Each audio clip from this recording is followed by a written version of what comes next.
இன்றைய வேத வசனம் மத்தேயு 5ஆம் அதிகாரம் 21ஆம் வசனம்.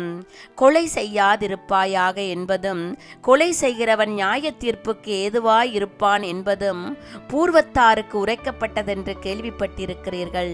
என் அன்பான சகோதர சகோதரிகளே, ஆண்டவருடைய வார்த்தை இன்று உங்களிடம் கடந்து வந்திருக்கிறது. நான் உங்களுக்கு சொல்லுகிறேன், தன் சகோதரனை நியாயமில்லாமல் கோபித்துக் கொள்பவன் நியாய தீர்ப்புக்கு ஏதுவாய் இருப்பான். தன் சகோதரனை வீணென்று சொல்லுகிறவன் ஆலோசனை சங்க தீர்ப்புக்கு ஏதுவாய் இருப்பான். மூடனே என்று சொல்லுகிறவன் எரி நகரத்திற்கு ஏதுவாய் இருப்பான். என் அன்பான சகோதர சகோதரிகளே, நாங்கள் பேசுகிற வார்த்தைகளில் மிகவும் கவனம் தேவை.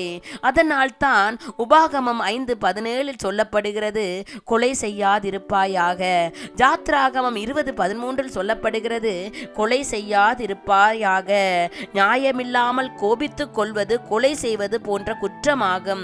குற்றம் செய்வது மட்டும் குற்றமல்ல, குற்ற மனப்பாங்கும் குற்றமே.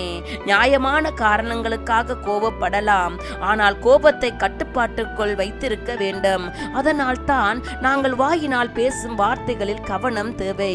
பிறரை காயப்படுத்தி குத்தி கிழித்து பேசிவிட வேண்டும் என்று சொல்லி நினைக்காதிருங்கள். வாயினால் பேசும்போது நன்மையான அன்பான வார்த்தைகளை பேசுங்கள். நீங்கள் பிறரை வாயினால் துன்பப்படுத்தும் போது நீங்கள் பேசுகிற ஒவ்வொரு வார்த்தைகளினால் ஒருவர் காயப்படுவார். ஆனால் அவையும் கொலைக்கு எதுவான குற்றமே. எவரையும் கொள்ளாதே, கொலை செய்கிறவன் தண்டிக்கப்படுவான் என்று வெகு காலத்திற்கு முன்னரே நமது மக்களுக்கு சொல்லப்பட்டு இருப்பதை அறிவீர்கள். அதனால் வேதத்தை அனுதினம் தியானியுங்கள். தேவனுக்கு பிரியமான வாழ்க்கைகளை வாழுங்கள்.